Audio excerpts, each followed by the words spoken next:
কেউ একজন খুব সুন্দর একটা কথা বলেছে যে বাবা কখনো বলে না যে আমার কাছে টাকা নেই, আর মা কখনো বলে না যে আমি অসুস্থ। আর এই দুটো মিথ্যে কথায় পৃথিবী এত সুন্দরভাবে হয়ে উঠেছে। নমস্কার, আমি বিশ্বজিৎ দেবনাথ, আপনারা দেখছেন ইচ্ছে ডানা ইউটিউব চ্যানেল। আজকে আমি এমন একটা স্টোরি আপনাদেরকে শোনাবো যেটা শোনার পর হয়তো আপনার চোখে এক ফোঁটা জলও আসতে পারে। একজন বিজনেসম্যানের বিষয়ে আমি একটা ঘটনা আপনাকে বলবো। একজন বিজনেসম্যান যে তার একমাত্র ছেলেকে লালন পালন করে বড় করে তুলছে একাই। এই জন্য একা বললাম কারণ তার স্ত্রী মারা গেছেন। ছেলে পড়াশোনায় খুবই ভালো ছিল। একদিন ছেলে বাবাকে এসে বলে, বাবা আমি আমার কলেজের ফাইনাল পরীক্ষায় যদি প্রথম স্থান অধিকার করতে পারি তুমি আমাকে কি দেবে? বাবা বললো, বলো কি চাও তুমি? ছেলে বলল, আমাদের শহরে যে সব থেকে লাক্সারি কার শোরুমটা হয়েছে না, ওই শোরুমের সব থেকে দামি গাড়িটা আমার চাই। বাবা বললো, ঠিক আছে, কোনো অসুবিধা নেই।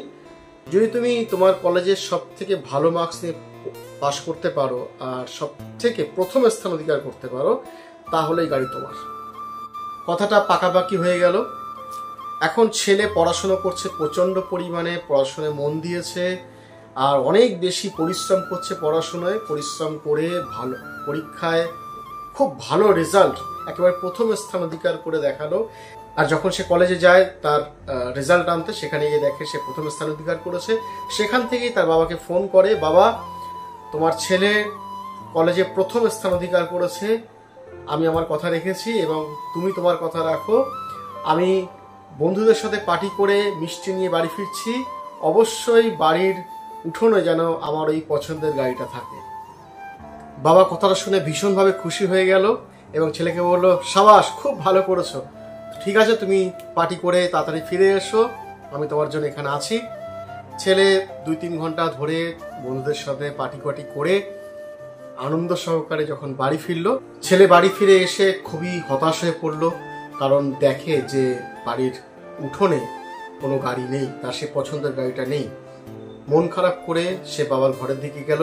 বাবা ছেলেকে দেখে ভীষণ খুশি, ভীষণ উৎসাহিত, একেবারে গলা জড়িয়ে ধরেছে ছেলের এবং বাবা বলছে, সাবাস, খুব ভালো রেজাল্ট তুমি করেছো, আমি ভীষণ খুশি হয়েছি, এই নাও তোমার গিফট বলে ছেলের হাতে একটা প্যাকেট ধরিয়ে দেয়। খামে সুন্দর করে একটা কাগজে মোড়া একটা প্যাকেট। ছেলের মনটা খুব খারাপ হয়ে যায়। সে ভীষণভাবে ভেতরে ভেতরে একটা রাগ, একটা কষ্ট ছেলে পেতে থাকে এবং মনে মনে সে বলতে থাকে যে আমি কি গিফট চেয়েছিলাম, কি উপহার চেয়েছিলাম, আর বাবা আমাকে কি উপহার দিচ্ছে। কিন্তু বাবা কিছু প্রকাশ করতে পারে না, শুধু বাবাকে প্রণাম করে আর তার নিজের ঘরে সে চলে যায়। ঘরের ভেতরে গিয়ে সে প্যাকেটটা খোলে, খুলতেই দেখে প্যাকেটের মধ্যে একটা বাইবেলটাকে নিয়ে পাশে ফেলে রেখে মনে মনে খুব একটা কষ্ট, ভীষণ একটা দুঃখ সে পেতে থাকে। আর রাত্রিবেলাতেই সে একটা চিঠি লেখে বাবাকে যে, বাবা আজকে যদি মা বেঁচে থাকতো তাহলে আমাকে আমার পছন্দের, সব থেকে পছন্দের এই গাড়িটা আমাকে উপহার দিত। আমি আমার কথা রেখেছিলাম কিন্তু তুমি তোমার কথা রাখোনি, তাই আমি বাড়ি থেকে চলে যাচ্ছি।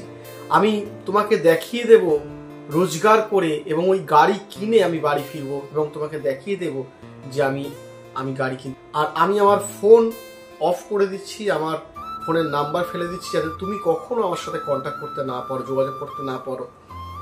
এই বলে ছেলে চিঠিটা লিখে সে বাড়ি থেকে চলে যায়।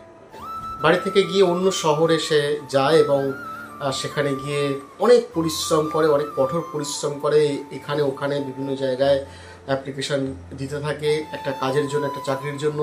অবশেষে সে একটা ছোটোখাটো ব্যবসা শুরু করে এবং অনেক পরিশ্রমের পরে সেই ব্যবসাটা আস্তে আস্তে ধীরে ধীরে বড় হতে শুরু করে এবং একটা সময় আসে যখন ছেলেটা অনেক অর্থ উপার্জন করে আর দেখা যায় যে একটা সেই গাড়িটাই, যে গাড়িটা সে বাবার কাছ থেকে উপহার হিসাবে চেয়েছিল, সেই গাড়িটাই সে নিজে পরিশ্রম করে কিনে ফেলে।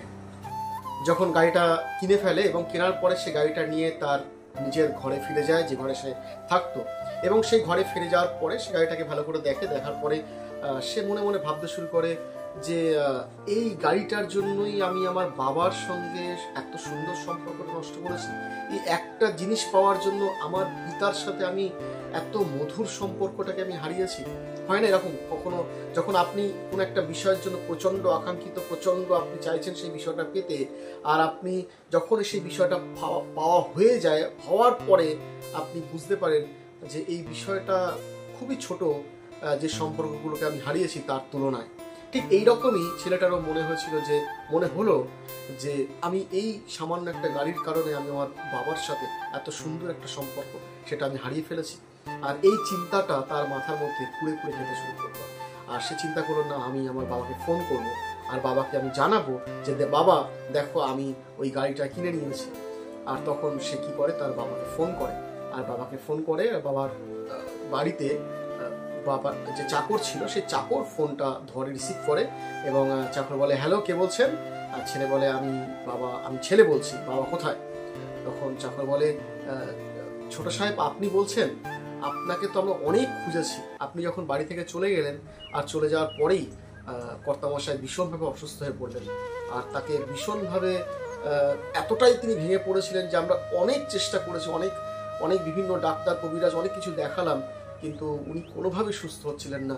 শেষে 6 মাস আগে উনি মারা যান আপনার সঙ্গে। আর আপনার যেহেতু কন্ট্যাক্ট নাম্বার বন্ধ ছিল, আমরা অনেক যোগাযোগ করার চেষ্টা করেছি আপনার সাথে, কিন্তু কোনোভাবেই আপনার সাথে আমরা যোগাযোগ করতে পারিনি। ছেলে যখন এই কথাটা শুনলো, তার মনটা ভীষণভাবে ভেঙে গেল। সে চিন্তা করলো, ইস, আমার একটা সামান্য গাড়ির জন্য আমি আমার বাবার সাথে সম্পর্ক হারিয়ে ফেলেছি, আমার সেই বাবার যে ভালোবাসা সেটা আমি হারিয়ে ফেলেছি। আর সে কোনো অবস্থায় দেরি করলো না, সঙ্গে সঙ্গে ফ্লাইটের টিকিট কাটলো এবং কেটে তার পরক্ষণেই তার বাড়িতে পৌঁছায়। বাড়িতে গিয়ে দেখে বাড়ির সামনের দেয়ালেই বাবার সে ছবি টাঙানো রয়েছে। ছবিটা দেখে মনটা খুবই ভেঙে যায়, এক ফোঁটা দু ফোঁটা জল চোখের থেকে পড়তে শুরু করে। আর মনে মনে সে ভাবতে শুরু করে, ইস, আমি আমার সামান্য একটা গাড়ির কারণে আমি আমার বাবার সাথে এত সুন্দর একটা সম্পর্ক সেটা আজকে হারিয়ে ফেললাম।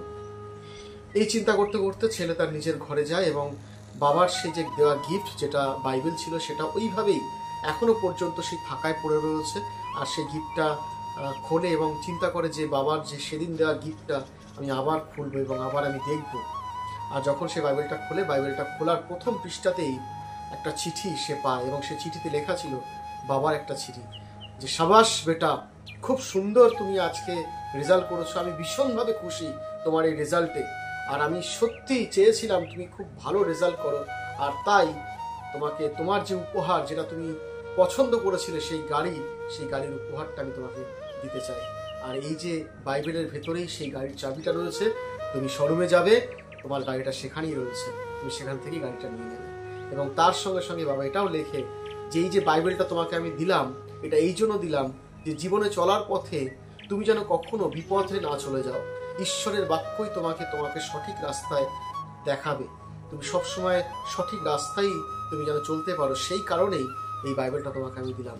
যখনই ছেলে ওই চিঠিটা পেল, আর তার সে চোখের জল আর ধরে থাকতে পারলো না, অঝরে সে কাঁদতে শুরু করলো।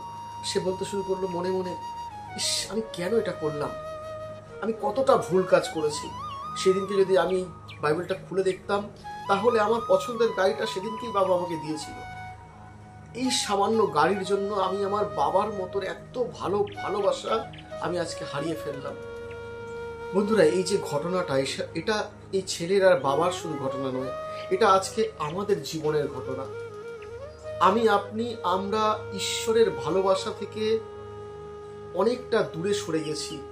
ঈশ্বর যখন আমাদেরকে ভালোবাসেন, সৃষ্টিকর্তা আমাদেরকে যখন ভালোবাসেন, তিনি অফুরন্ত ভালোবাসা দেন, তিনি একটা প্যাকেজ দেন যেটা আমরা নিতে পারি না। আমরা ভাবি, না, তার ভালোবাসা এরকম কেন হলো, কেন আমাকে এই জিনিসটা পেলাম না, সেই জিনিসটা পেলাম না। আমরা সবসময় ওই জিনিসের পেছনে ছুটতে শুরু করি, আর ঈশ্বরের এই পরম ভালোবাসা থেকে আমি নিজেকে সবসময় দূরে রাখি। ঈশ্বরের এই সুন্দর ভালোবাসা আমার জীবনে প্রভাব ফেলতে পারে না, কারণ ওই জিনিসটার প্রতি আমার চাহিদাটা অনেক বেশি থাকে। কিন্তু ঈশ্বর এতটাই করুণাময় যে সমস্ত আশীর্বাদ তিনি আমাদের জীবনে করেছেন। ঈশ্বরের বাক্য বলছে, যোহন তার 3:16 লেখা রয়েছে, কারণ ঈশ্বর জগৎকে এমন ভালোবাসলেন যে তার একমাত্র পুত্র যিশুকে দান করলেন, যেন যে কেউ তাকে বিশ্বাস করে সে বিনষ্ট না হয় কিন্তু অনন্ত জীবন পায়। ঈশ্বর আপনাকে আমাকে অনেক ভালোবাসেন, আমাদের সমস্ত কিছুর থেকেও তিনি আমাদেরকে অনেক বেশি ভালোবাসেন। তাই এই ভালোবাসা থেকে যেন আমরা কখনোই সরে না যাই, কখনো যেন চলে না যাই ওই ছেলেটির মতন, যে ছেলেটা সামান্য একটা গাড়ির জন্য তার বাবার এত ভালোবাসা থেকে সে বঞ্চিত হয়েছে। এমন একটা সময় যখন ফিরে এসছে, যখন তার কাছে আর সময় ছিল না বাবাকে পাওয়ার। তাই প্রিয়জনেরা, যখন আপনার হাতে সময় রয়েছে ঈশ্বরের ভালোবাসা পাওয়ার, আপনি ঈশ্বরের ভালোবাসাকে প্রত্যাখ্যান করবেন না। কোনো একটা জিনিসের কারণে, কোনো একটা কিছুর কারণে, কোনো মানুষের কারণে, কোনো প্রিয়জনের কারণে সৃষ্টিকর্তার ভালোবাসা থেকে আপনি দূরে সরে যাবেন না। ঈশ্বর আপনাকে আশীর্বাদ করুন। দেখা হচ্ছে পরবর্তী সময়ে আবার এরকম একটা নতুন ভিডিও নিয়ে। ততক্ষণ ভালো থাকুন। যদি ভিডিওটা আপনার ভালো লেগেছে তাহলে অবশ্যই একটা লাইক দিন। আমি জানি আপনি আপনার বাবাকে ভীষণভাবে ভালোবাসেন, আমিও ভালোবাসি। যদি আপনি ঈশ্বরকে ভালোবেসে থাকেন তাহলে কমেন্টসে লিখে দিন আমেন, ঈশ্বর প্রশংসা হোক। দেখা হচ্ছে পরবর্তী ভিডিওতে। ধন্যবাদ আপনাদের সকলকে।